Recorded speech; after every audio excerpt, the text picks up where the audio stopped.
What shoes were you forced to wear?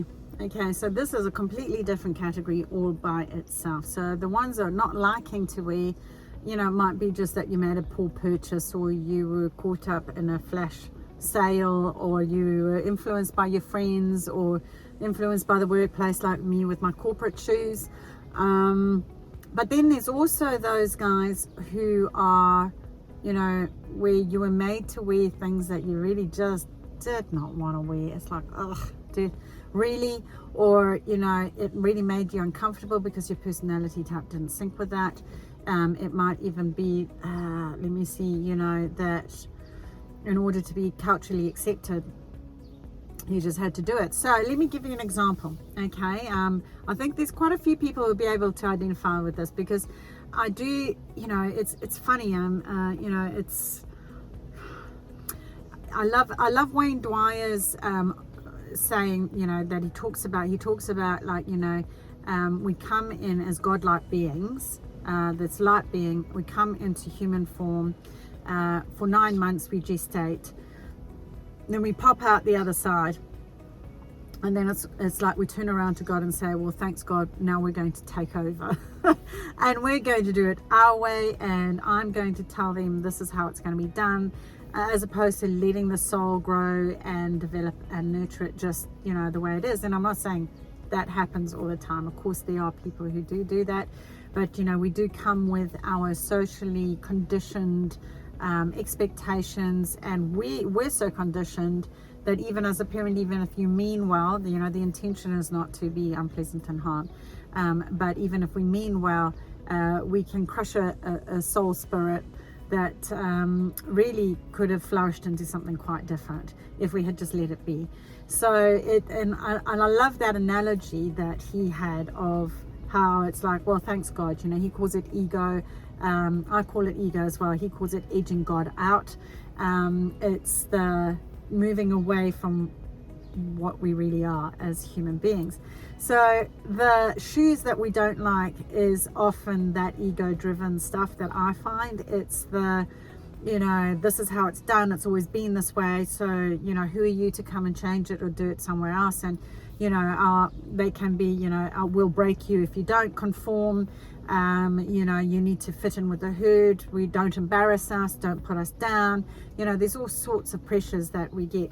So let me think of a pair, like, and then there's some that where it's not that obvious, like it's just, you know, you go along and you may not have even thought about it before. You know, it's just like, oh, well, I wanted to fit in, so I ended up wearing them, but I just don't like wearing them. That's just how it is.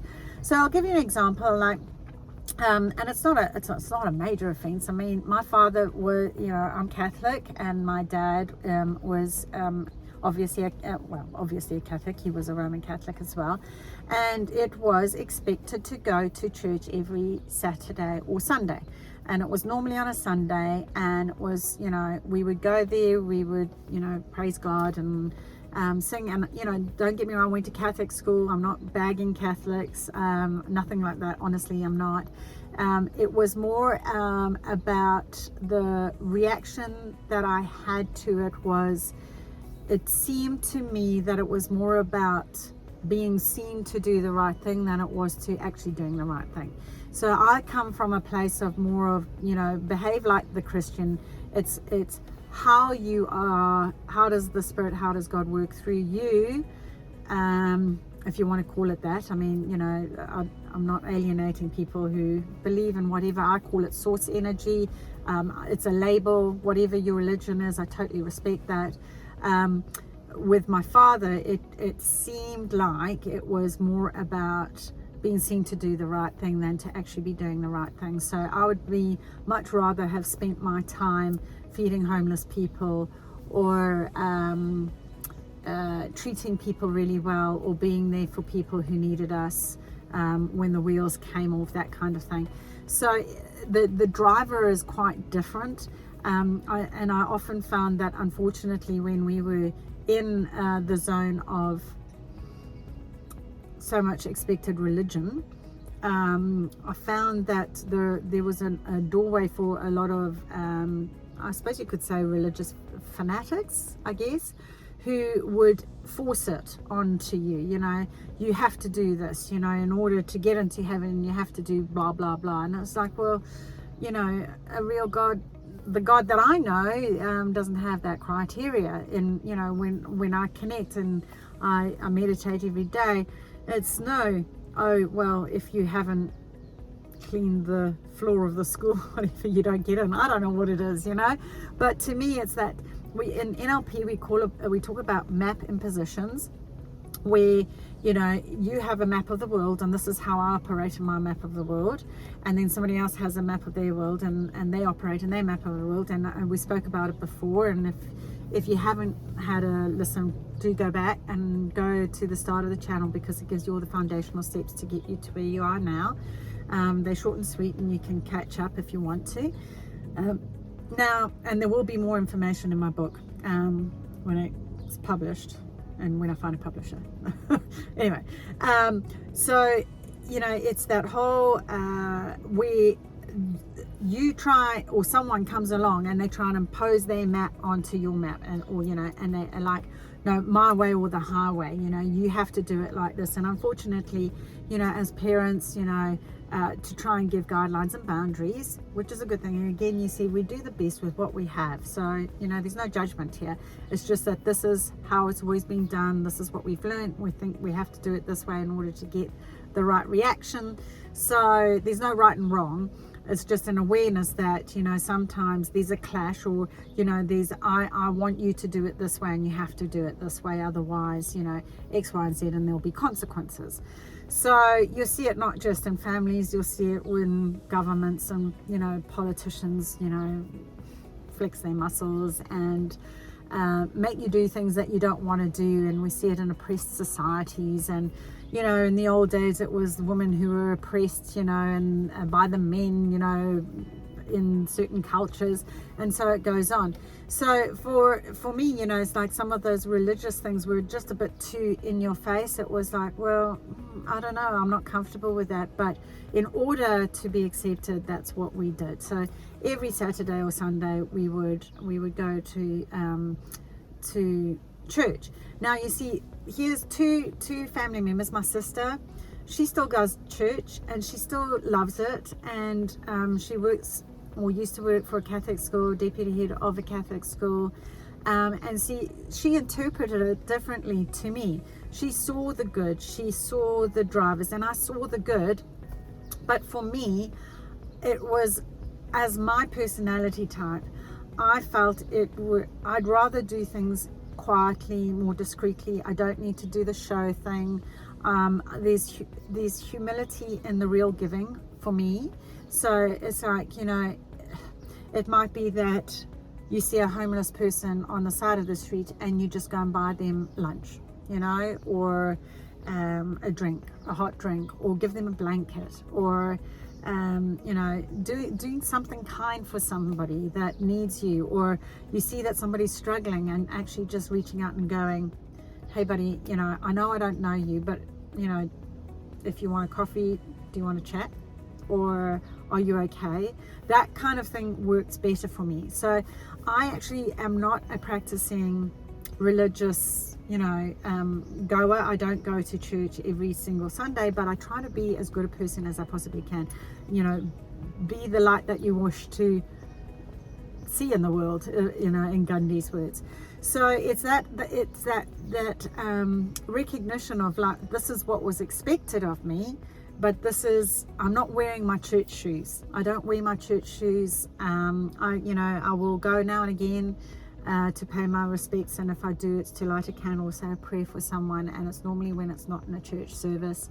I don't like the whole fire and brimstone stuff. It doesn't work for me. I think my personal thing, and this is no right and wrong, totally fine if going there and that does work for you, absolutely fine. And that's what I love about it, is that you can respect the shoes that don't work for you, and go, what, that if it works for you, wear them. It works for my sister, and she's an amazing person, and she uses her religion for good, and she is the epitome of what it should all be like. but unfortunately not all of it is like that, and that's the bit that doesn't work for me. So I still do the same stuff, but just in a more discreet way. So my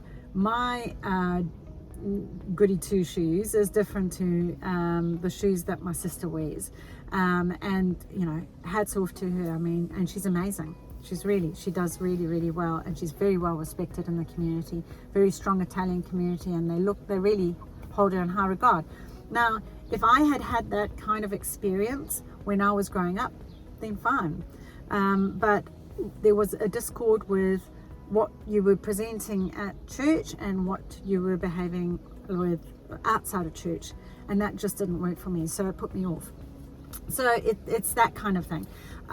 So it's like, what shoes, and we have it all the time. It's like, you know, here's a perfect example. Remember in I don't even know what century it was, the Japanese used to have their the ladies used to have their feet really strapped up and really tight, to the point that it actually deformed their feet and their feet could not grow, and it you know, bent their bones. The horrific pictures. I mean, if you look at some of the photos, like the toes haven't even uncurled, like they are so gnarled and twisted and small, and the pain and the agony that those women had to go through, because it was socially expected of them. You were not allowed to not have that happen to you. From a child, that happened to you, and it caused untold pain. You know, the ability to walk was excruciating. It, you know, would affect all the posture and discomfort that goes through your entire body, and it was just how it was. You didn't get a choice. It was imposed on you. And this is where I have that the whole thing of your own shoes, your own path, your own way. Like, get to a point where it's just like, you know, how wonderful, let's free up those feet. Like, that should never have been allowed. I know they don't do it anymore, as far as I know. You know, I hope they don't. But you know, we've moved past all of that now. But it's like, what's happening in our everyday society that we don't question, you know, that we feel that we have to do something. I'll give you another example. When I was growing up in Zimbabwe, there was a family that lived at the end of our road, and the son there was very artistic, very creative, and his father was not a very nice man. He was quite abusive. In fact, I think he was very abusive, but you know, we knew he had anger issues, but we didn't realize quite how bad they were, I think. And we didn't question it back then. It was just like, oh, well, he's cranky and he drinks a bit, you know, as you do. Anyway, his father had expectations of his son, wearing engineering shoes. He wanted him to be an engineer. He wanted him to be a real man. He didn't want him to be an artist. He didn't want him wearing his artist shoes and being creative and being a sculptor and doing his art, painting. He wanted his son to be an engineer. And that poor guy, he was absolutely stressed to the eyeballs. His exams were coming up, and he soared in all the creative, and he didn't soar in all the science subjects that he would have needed in order to get into university to do engineering.